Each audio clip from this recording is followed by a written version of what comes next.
창세기 49장 29절부터 50장 14절의 말씀을 함께 교독합니다.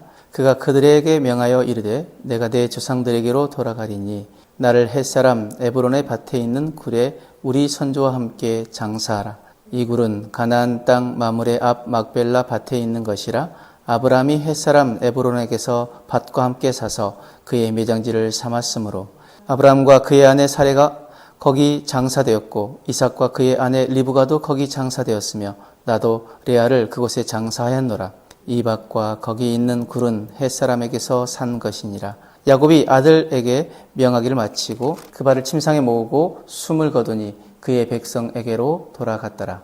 요셉이 그의 아버지 얼굴에 굽으려 울며 입맞추고 그 수종들은 의원에게 명하여 아버지의 몸을 향으로 처리하게 하며 의원이 이스라엘에게 그대로 하되 40일이 걸렸으니 향으로 처리하는 데는 이 날수가 걸림이며 애굽 사람들은 70일 동안 그를 위하여 곡하였더라. 곡하는 기한이 지나매 요셉이 바로의 궁에 말하여 이르되 내가 너희에게 은혜를 입었으면 원하건대 바로의 귀에 아뢰기를 우리 아버지가 나로 맹세하여 이르되 내가 죽거든 가나안 땅에 내가 파놓은 묘실에 나를 장사하라 하였나니 나로 올라가서 아버지를 장사하게 하소서 내가 다시 오리이다 하라 하였더니 바로가 이르되 그가 내게 시킨 맹세대로 올라가서 내 아버지를 장사하라. 요셉이 자기 아버지를 장사하러 올라가니 바로의 모든 신하와 바로의 궁의 원로들과 애굽 땅의 모든 원로와 요셉의 온 집과 그의 형제들과 그의 아버지의 집이 그와 함께 올라가고 그들의 어린 아이들과 양떼와 소떼만 고센 땅에 남겼으며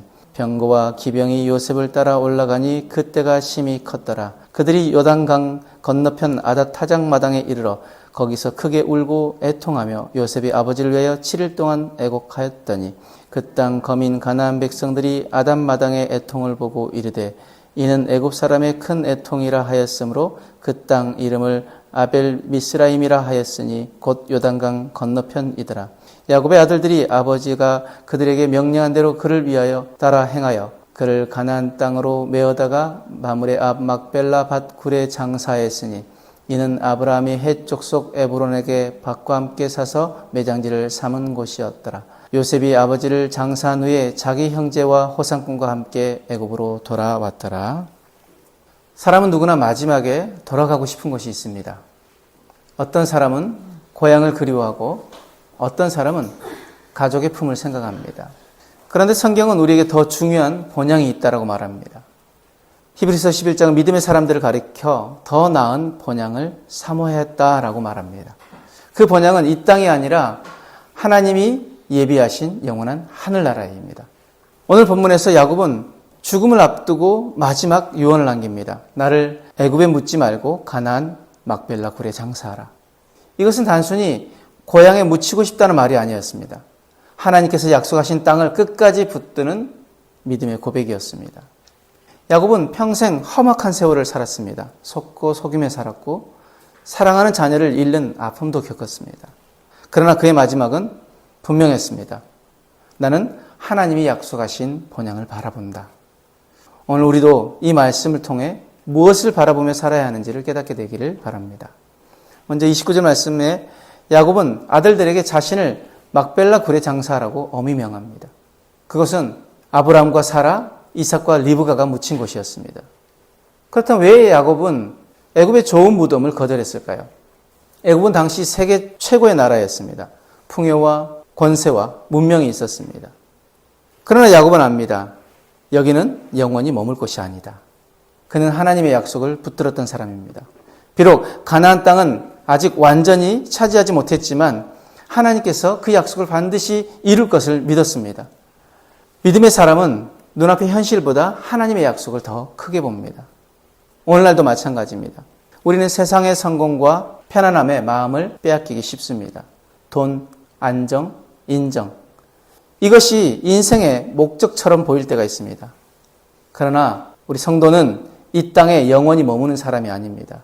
우리는 하늘 시민권을 가진 하나님의 백성들입니다.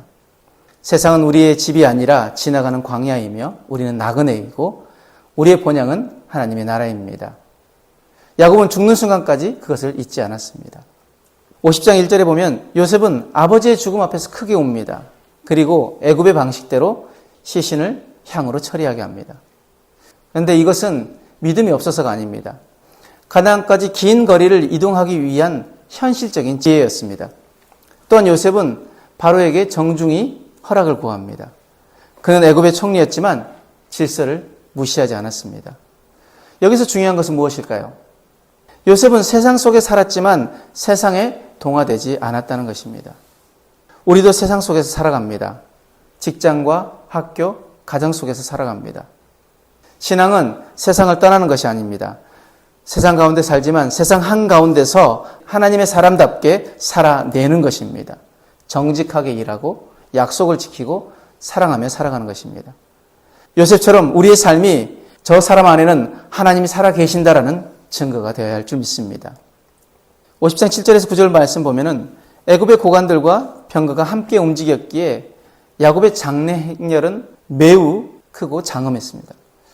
가나안 사람들은 그 행렬에 대해서 놀랐고 또 요단강 건너편 아다 타작 마당에 이르러서는 거기서 크게 울고 애통하며 요셉이 아버지를 위해 7일 동안 애곡하였다고 10절에 말씀합니다.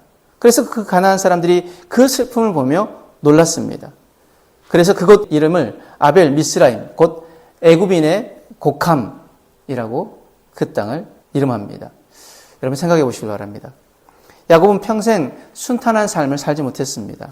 형 에서를 피해 도망쳤고 라반에게 속았고 자녀 문제로 눈물을 흘렸습니다. 그러나 하나님은 그런 야곱의 마지막을 영광스럽게 하셨습니다. 이것이 은혜입니다. 사람은 과정만 보지만 하나님은 결말까지 책임지십니다. 우리도 살아가면서 눈물 흘릴 때가 많습니다. 기도해도 답이 없고 억울하고 힘들 때가 있습니다. 그러나 우리 성도의 인생은 고난으로 끝나지 않습니다. 하나님은 반드시 믿음의 사람들을 존귀하게 하십니다. 비록 지금은 눈물의 시간이지만 하나님은 우리의 인생을 가장 좋은 길로 인도하시는 분이심을 여러분 잊지 마시길 바랍니다. 오늘 말씀을 우리의 삶에 어떻게 적용해야 할까요? 첫 번째, 우리의 본향을 잊지 마시길 바랍니다. 세상은 우리를 너무 강하게 붙들고 있습니다. 그러나 성도는 영원한 하나님의 나라를 바라보며 살아가는 사람들입니다. 두 번째, 세상 속에서 믿음을 지키시길 바랍니다. 우리는 요셉처럼 지혜롭게 살아야 합니다. 세상을 미워하거나 도망치는 것이 아니라 그 안에서 하나님의 사람으로 살아내야 합니다. 우리의 말과 행동, 우리의 관계와 선택 속에서 그리스도의 향기를 드러내는 성도가 되어지길 원합니다. 마지막으로 하나님이 우리의 마지막을 책임지심을 믿으시길 바랍니다. 지금 힘들어도 낙심하지 마시길 바랍니다. 야곱의 삶을 붙드셨던 하나님이 오늘 우리의 삶도 붙들고 계십니다. 하나님 결코 자기의 백성을 버리지 않으십니다. 끝까지 인도하시고 끝까지 지키시고 끝까지 보호하십니다. 야곱은 죽는 순간까지 본향을 바라보았습니다. 요셉은 세상 속에 살아갔지만 믿음을 지켰습니다. 그리고 하나님은 야곱의 인생을 영광스럽게 마무리하셨습니다. 우리도 언젠간 이 땅의 삶을 마치게 되는 순간을 우리가 맞이하게 될 것입니다. 그날에 우리가 후회하지 않으려면 오늘 우리가 본향을 바라보며 살아가는 삶이 되어야 될 줄 믿습니다. 세상의 마음 뺏기지 마시길 바랍니다. 하나님의 약속을 끝까지 붙드시길 바랍니다. 눈앞의 현실보다 영원한 하나님의 나라를 바라보시길 바랍니다. 하나님 끝까지 믿음을 지킨 자를 결코 부끄럽게 하지 않으십니다. 기도하겠습니다. 사랑의 하나님, 야곱처럼 마지막까지 하나님의 약속을 붙드는 믿음을 우리에게 허락하여 주옵소서. 세상 속에서도 요셉처럼 믿음을 지키게 하시고 우리의 본향이 하나님의 나라임을 잊지 않게 하여 주옵소서. 오늘 우리의 눈물과 수고를 기억하시고 우리의 삶 속에서 끝까지 소망 가운데 인내함으로 주님 앞에 서는 그날 잘하였다, 착하고 충성된 종이라는 그런 인정과 칭찬받는 귀한 믿음의 사람들이 되시도록 축복하여 주옵소서. 감사하며 예수님의 이름으로 기도합니다. 아멘.